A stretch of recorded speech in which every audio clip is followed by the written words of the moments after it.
Hi, everyone. Judge Andrew Napolitano here for Judging Freedom. Today is Thursday, April 25th, 2024. Max Blumenthal joins us now. Max, thanks very much for your time, my dear friend. Much appreciated.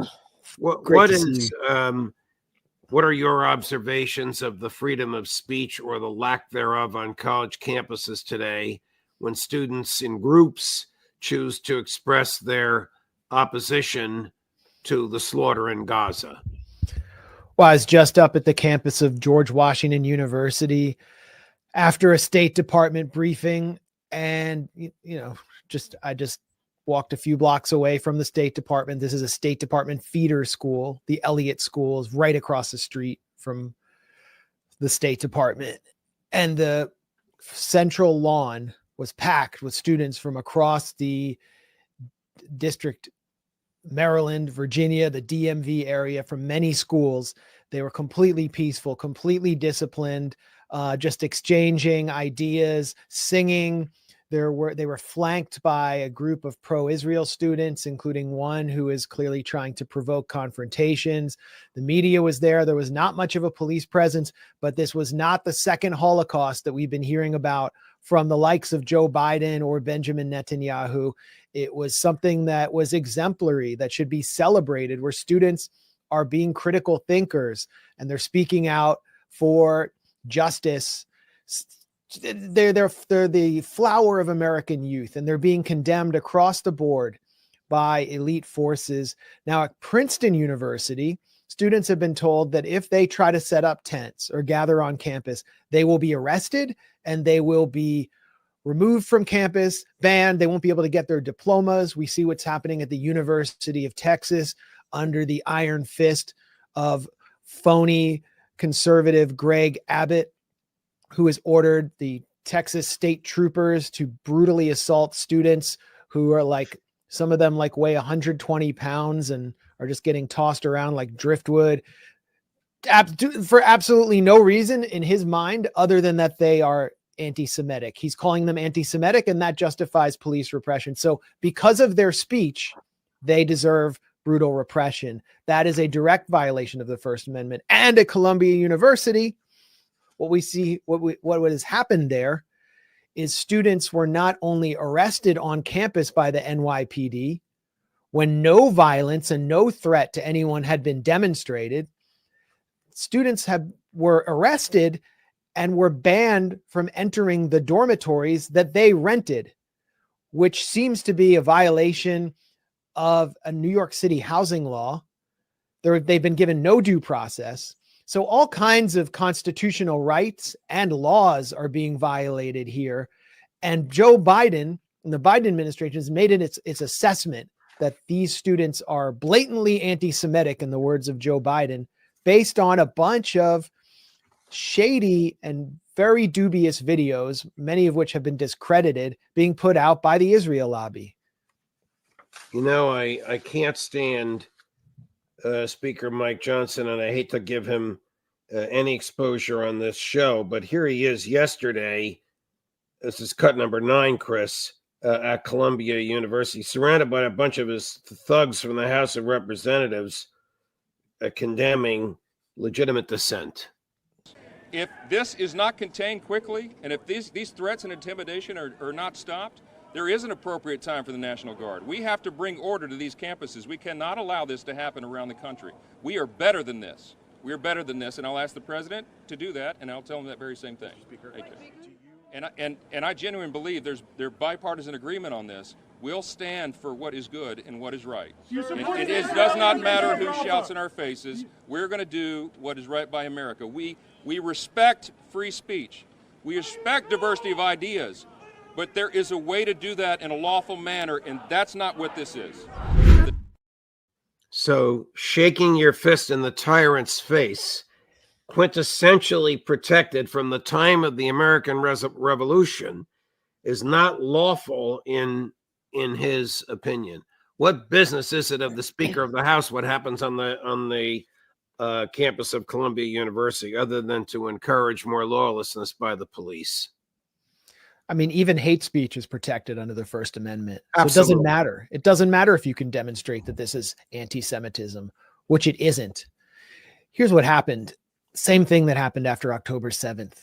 Lawmakers were presented with grainy videos and frightening images, which they did not have the mental capacity or critical faculty to properly assess. And they were told that these were violent terrorist students at Columbia University.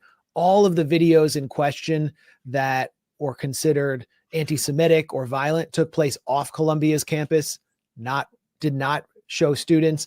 We've demonstrated at the Gray Zone that some of these videos were outside agitators who may have actually been pro-Israel masked as Palestinians. And the one major act of violence, a pro-Israel girl being poked in the eye, this was reported in the New York Post, was fake. The video doesn't show her being stabbed in the eye. It doesn't show her being stabbed in the eye at all. And then she went on Piers Morgan right after this and her eye was fine. So it's basically Joe Biden saying he saw photographs of beheaded babies all over again. And they're acting on that basis. Mike Johnson is flanked by Elise Stefanik, New York representative, whose key donors are from not just AIPAC, but the Zionist Organization of America, which is the Likud lobby. They're even more right wing than AIPAC, more militaristic, a direct line to Netanyahu. Much of the money comes from the Sheldon and Miriam Adelson Foundation. And those are the people that wrote Mike Johnson's speech, where he said that these students will not even acknowledge that babies were burned alive by Hamas in ovens. A complete lie, a total fabrication. So it's fabrication on top of fabrication in order to not only justify a genocide in the Gaza Strip, but to roll back constitutionally protected freedoms in the United States so that apartheid Israel and its operations and its support base in the U.S. will not be interrupted. The special relationship with Israel, I've been saying this for over a decade, for the special relationship between Washington and Israel to continue, democratic freedoms have to be rolled back in the United States. The Israel lobby is the greatest existential threat to free speech in the United States, and we can see it playing out before our eyes with that scene of Mike Johnson at Columbia. Here he is again, using the horrific, fanciful, fictional images that you just talked about. Number 7. The point we tried to make today is that this is not who we are as Americans. This is not an expression of the First Amendment. This is not an exchange of ideas. This is threats and intimidation of violence against Jewish students for who they are, for their faith. And that's a terrible trend that's going on in the country right now. We have these similar types of activities and what are becoming violent protests on campuses around the country. And members of Congress, I believe, have an obligation, a responsibility to speak about this and to demand that it come to an end, because it's not good for us. The main thing they were chanting was Free Palestine. How is that anti-Semitic? Well, what's anti-Semitic is that Hamas endorsed this protest today. Within the last 2 hours, they issued an endorsement statement and heralded the students here and said, this is the next generation of leadership in America. If you're getting endorsed by Hamas, that's not a good look. It's not a good sign. Some of these students apparently are unaware of the atrocities of October 7th, or they're denying it. They deny that women and children were brutally raped and murdered, that infants were placed into ovens and cooked alive. The things that happened there are unspeakable, and yet they're out there waving flags for the very people who committed those atrocities. This is not who we are. Well, he's made it all up, and there probably are members of Congress that believe that nonsense because they want to believe it. So let me get this straight, Mike. You have the freedom of speech, but if Hamas endorses you, you lose the freedom of speech? What an absurd argument for a person who's 2 heartbeats away from the presidency, Max. Yeah, you can't control who endorses you. And it proves nothing in any case. He doesn't understand and doesn't care how the Constitution works. I don't know how he got into that position. Yeah. But constitutional minded conservatives who supported the Tea Party, how are they not in open revolt over this? Yeah, they should be. I only know of a very few. They should all be in open revolt over this, and the progressives should be revolting against this. Well, you do see, you see some of that, but then you see, a progressive like Ro Khanna declaring that he will protect Mike Johnson's leadership because he supported ramming through something like $60 billion for Ukraine, which is just a way of laundering money for the military industrial complex and the big five at Lockheed and Raytheon. So this is, I mean, we're seeing so many layers of manipulation here. That tall tale of babies being baked in ovens, invoking the Holocaust, which has just been completely discredited, even in Israeli media, was fed to Mike Johnson to get him on board with pushing the billions of dollars for Israel to continue perpetuating genocide in Gaza. And so were the atrocities in Bucha hyped on the front page of every newspaper in Bucha, Ukraine, back in April 2022. Why? Because there was a move between the Russian and Ukrainian leaderships to negotiate an end to that conflict. And now Foreign Affairs, the journal of the Council on Foreign Affairs, the Council on Foreign Relations, has acknowledged that the hype around mass graves in Bucha contributed heavily to disrupting and sabotaging negotiations between Russia and Ukraine as the West pushed Ukraine to continue this disastrous war.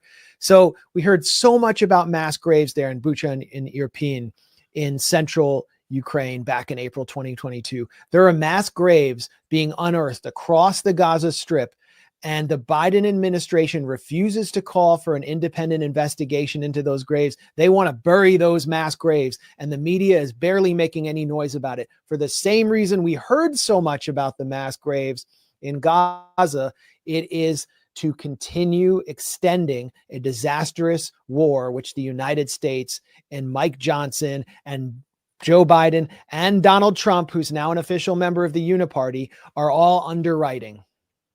Here's Netanyahu at his worst, attempting to influence American domestic politics. It's about 2 minutes long, but I want to hear your comment.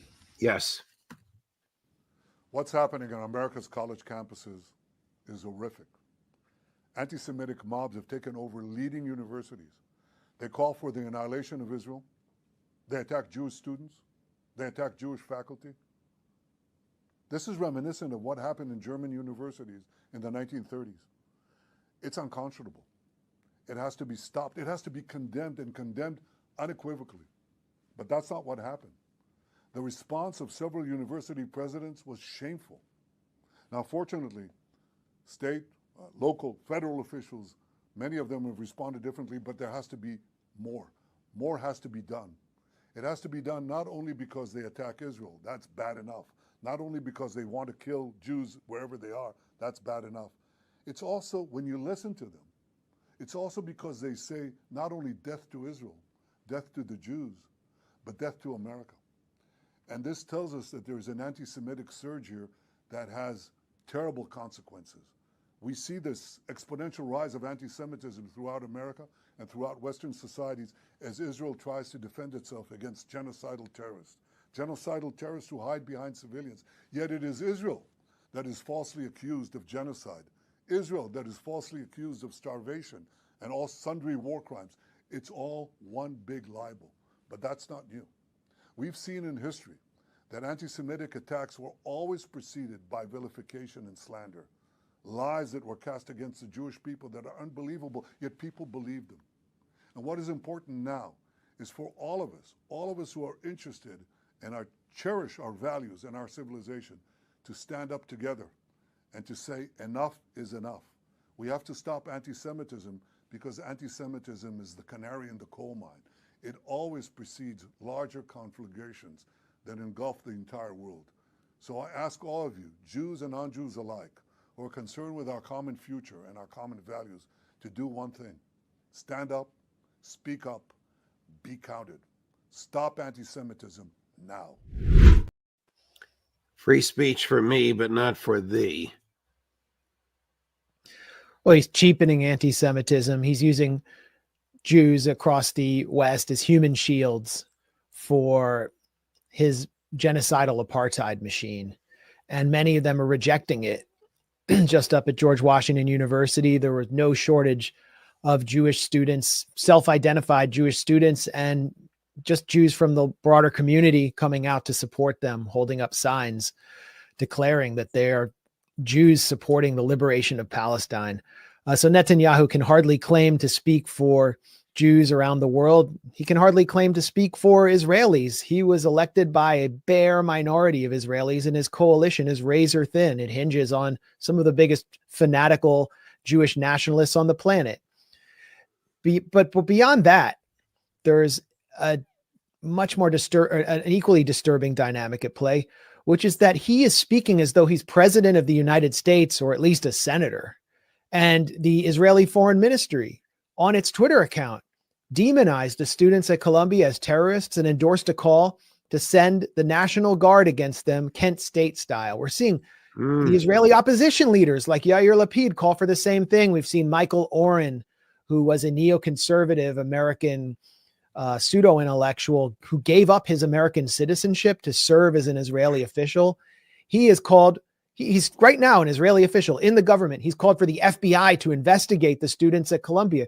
This is meddling. This is interference in American politics that makes whatever Russia did with its $160,000 of Facebook ads, most of which came after the 2016 election, for which Russia was sanctioned by the United States government, look like child's play. And today at the State Department, the great reporter Saeed Arakat asked spokesman Vedant Patel if he considers any of this to be an act of interference, and Vedant Patel refused to even state that. It's pathetic. It is a complete abandonment of American leadership to allow these foreign apartheid officials to get away with calling American college students Nazis and terrorists, and to goad American officials into sending troops on them. We are now seeing Georgia state troopers tase handcuffed students at Emory University, tase them while they're powerless on the ground, basically torturing them.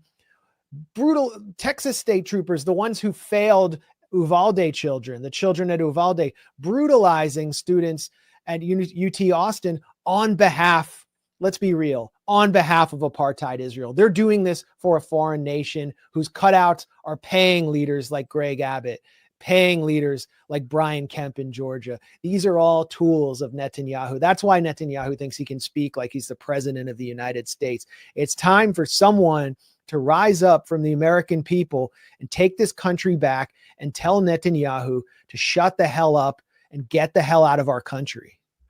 I'm going to guess that when you were at Patel's press conference earlier today, he did not call on you.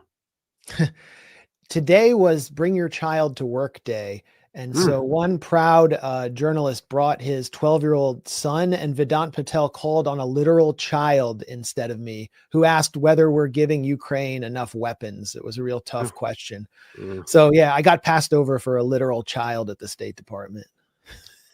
Well, you have millions of followers elsewhere, and I'm happy the government is afraid of you. Switching or transitioning ever so slightly, the resignation of the IDF general nominally in charge of military intelligence. What's the backstory on that? Was he pushed out? Was he really in charge of military intelligence, or is this to mask Bibi's October 7th failures? Well, no one can hold Netanyahu to account right now. So this is someone who's taking the fall, who clearly should be held accountable by Israelis. It was a massive failure. And this is just all about October 7th. We're going to see more heads roll. They're going to continue to roll throughout the year. And ultimately, Netanyahu will not be remembered well for that, even by Jewish Israelis. He's just so politically cunning, and there's no clear successor to him. And the people surrounding Biden, who control Biden, who has to be basically held by the hand in order to know where he's going by AOC, they are so callow that they will not, they are afraid to even replace Netanyahu. They've created this kind of mock dispute with Netanyahu as a way of mollifying the Democratic Party base, which the thing that Chuck Schumer ranted about. Yeah, but they don't really want to see him out. They're afraid of destabilizing the Israeli political system. And they understand that the Israeli political system is completely based around Likud. And so any leader that could potentially rise to the top, someone like Naftali Bennett, they originally came out of Likud. And Netanyahu is Mr. Likud. There's no clear successor behind Netanyahu because of that dynamic, that it's effectively a one-party state, because Netanyahu has been so effective, Francis Urquhart style, in shivving all potential rivals. Look at what he did, for example, to Gideon Sa'ar, who is said to be a potential rival. So I think we're going to see Netanyahu try to wage war on Gaza and Lebanon simultaneously for the rest of the year. They're already talking about going into Rafah, and the Biden administration, instead of stopping that assault, is now saying, well, we're going to try to manage the assault and make it a little less brutal. What has become of the Democratic Party in the United States, which once stood for the type of dissent that the government is now suppressing? Yeah, I mean, you can have issues about liberalism or the Democratic Party, but when you look back even to the Bush era of the Democratic Party, the second Bush era, or even the first, there was an anti-war wing that strongly opposed the Iraq War. Ted Kennedy, for example. Right. John Kerry voted against the first Gulf War. A lot of people forget that. There was no opposition to the Patriot Act after the shock of 9/11, but ultimately some opposition might have materialized. There were always liberal intellectuals who maintained some prominence, who were civil libertarians. And what we've seen is a succession of confected crises, which have returned the neoconservatives that emerged from the office of Georgia Democrat Senator Scoop Jackson to their original home. First, it was Russiagate, completely fabricated Trump-Russia scandal, which made the Democratic Party the home of McCarthyism, as it was, and the home of militarism. This fanatical drive for war with Russia over Ukraine emerged straight from the narrative of Russiagate. Jake Sullivan, a lot of people forget, he was Hillary Clinton's campaign manager, and he really believes that they would have won if it weren't for Russia, which helps explain his neoconservative hawkishness towards Russia today. And you also had the COVID event, which was, in my view, kind of a beta test for a massive rollback of civil liberties. Donald Trump rolled over for it, but the Democrats, especially the Democratic governors, were the ultimate branch COVIDian cultists, and they surrendered whatever civil libertarian impulses had existed in liberalism at that point. And there's almost nothing left now to challenge this assault on free speech by the Israel lobby. Is, going back to Israel itself, is Netanyahu preparing to invade Rafah? And if he does, what will the consequences be? Netanyahu has to invade Rafah for so many reasons: to appease the bloodlust of the Israeli public, which supports an assault on Rafah by a margin of over 80%. He has to do so because he's promised this fleeting, this delusional concept of victory, and he's promised to destroy the 4 remaining battalions of Hamas in Rafah. It's impossible. He has to do it because he refuses to negotiate a permanent ceasefire for the release of hostages. So he's still chasing the fantasy of liberating them militarily. And he has to do it because he needs to extend this war to save his own political future as Israel continues to escalate on the northern border with Hezbollah and Lebanon. So again, the Biden administration is just going to try to manage this assault. And the absurd thing that Israel's saying is, we're going to evacuate those 1 million people there and we're going to attack them somewhere else. They don't understand. The Palestinians aren't going to move because Israel tells them to. And they're certainly not going to move to the Sinai Desert in Egypt. Is Netanyahu still personally unpopular with the Israeli public? Again, I mean, there's no clear successor to Netanyahu. So however hated he is by a plurality of Israelis at this point, it doesn't really seem to matter to me within the Israeli parliamentary system and within the kind of one party state that Netanyahu controls, where every party kind of in one way or another emerged out of Likud, every party that has any power, and all the parties that were once the opposition to Likud, like Labor, for example, the Meretz party, they have completely disappeared. Do you see a significant peace movement in the United States, whether it's from the bottom up, starting with the students, or with defections from the Joe Biden group? Well, there's no peace movement within the Democratic Party. We can see that because the only no votes on both funding for Ukraine and funding for Israel, military aid for Ukraine and Israel, all 21 were Republicans, including Marjorie Taylor Greene, who is a pro-Israel fanatic, Lauren Boebert. I mean, people you would have never expected, because they're doing it on the basis of their principles as members of the Freedom Caucus. So there's no anti-war wing within the Democratic Party at all, at least among elected members. But what you're seeing on campuses across the country is the rebirth of an anti-war movement. They're not just challenging Israel or investments that these schools have in Israel. They're challenging investments in the arms companies that are supplying Israel, which are also supplying Ukraine. Right. They are speaking it.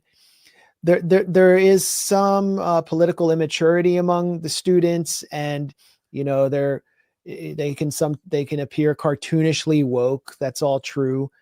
But at the same time, just what I heard at George Washington University, they are speaking an anti-imperialist language, and they are just as hostile as any libertarian is to spending $60 billion on Ukraine, which is going back to the same arms companies that are currently making genocide possible in Gaza. So I think this is a huge moment for the anti-war movement, and it's going to escalate and play out in a dramatic fashion at the Democratic Convention in Chicago, with the historic moment of 1968 looming in the background. Right. How fitting that the DNC should be in Chicago. Going back to Israel and Gaza for a minute, I really never heard of this fellow before last week. You probably know him or know of him. Ambassador David Satterfield now holds some senior position in the State Department, but here he is speaking nonsense about Gaza and Israel. Cut number 4, Chris. We believe the future of the Palestinian people of Gaza lies in Gaza, not anywhere else. Egypt has made very clear, preceding October 7th, that they also believe the future for Palestinians lies in Gaza, not in Egypt. We understand that point. We respect it. So does the government of Israel. What is he talking about? So does the government of Israel. If it was up to the government of Israel, Gaza would be a front lawn for their mansions. Well, and he's using non-legal language. We respect that point. We understand it, but it's unclear where the red line is and what they're doing to prevent a forced exodus or ethnic cleansing of Palestinians to Egypt. But here's someone who was put in soon after October 7th to oversee, right under Tony Blinken, the dual policy of giving Israel all the weapons it needs to commit genocide and giving people in Gaza all the bread and flour they need to continue to feed themselves until their time comes when they're killed. And currently 5% of the population of the Gaza Strip has either been wounded or killed in the last 6 months or so. Satterfield has presided over one of the most disastrous failures in U.S. foreign policy history with the humanitarian mission to Gaza, because currently 1 million people are still on the brink of famine, particularly in northern Gaza. That's on his record. So nothing he says can be believed. And he's facing a massive catastrophe as long as this war continues. The one thing they won't do is negotiate a permanent ceasefire. Today at the State Department, the spokesman Vedant Patel accused Hamas of moving the goalposts by demanding a permanent ceasefire. It's like, where are the goalposts? They're the ones negotiating at the table, not you. You're supposed to be a broker. You're supposed to be determining what's fair and what's not. And they're not going to accept 6 weeks or something of a genocide vacation so Israel can come back in, lay siege to the Gaza Strip.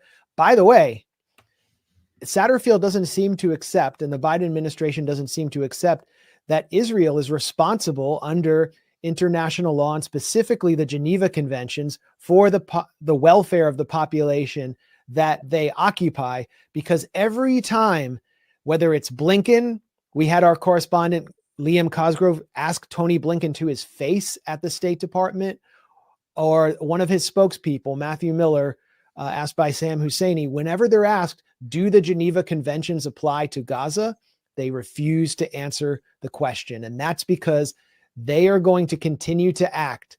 The United States and the US taxpayer will continue to act as a subcontractor for the Israeli occupier, helping to displace the costs of occupying and feeding Gaza on behalf of apartheid Israel. So that's really the scandal for me. Max, let's address some group of college students together. We'll bring the house down on the virtues and values of the freedom of speech. What's happening is just deplorable, and it's got to be called out at every opportunity. I'm an alumnus of Princeton University, and I'm not surprised, but I'm scandalized by what you said. The president down there said earlier today, if you dare protest in a manner of which we disapprove, you're out of here. It's got to be stopped. I'm an alumnus of Penn. I'm not surprised at all. It was clear how the sausage was made when I was there back in the 90s, and that they want everything to go back to the 1990s when there was no protest on campus, when there was no conflict. They don't want critical thinkers. They want to prepare the future captains of finance, the future conformists, and it's just not going to happen any longer. So we'll see what happens. I think we're witnessing the rebirth of an anti-war movement on these campuses, and wherever you stand, left or right, it's important to unite around this and to unite against the meddling of a foreign apartheid state. Whatever you think of the students, if you're an American, they're Americans. Let's decide our own future together and not let Israel interfere in those decisions. Thank you, Max. Beautifully said. Thank you, my dear friend, for all your courage and for all your intellect that you share with our viewers. We'll see you again next week. Thank you, Judge. Of course. These are dark times when the freedom of speech can be suppressed because the government analyzes the content of the speech and the government disagrees, and then the government uses its powers to manifest that disagreement by crushing the freedom of speech. It infuriates me, and I'm serious. If Max puts together the right group and the largest number of students, I will happily be there, and you'll be there too. Tomorrow afternoon, the end of the day, the end of the week, 2:00 in the afternoon, the roundtable. Larry Johnson is speaking before the United Nations Security Council tomorrow. We'll have some clips for that for you if we can get it. Matt Ho will be joining Ray McGovern on the roundtable. And at 3:00, summarizing all this up, he's as furious as I am, Colonel Larry Wilkerson. See you tomorrow. Judge Napolitano for Judging Freedom.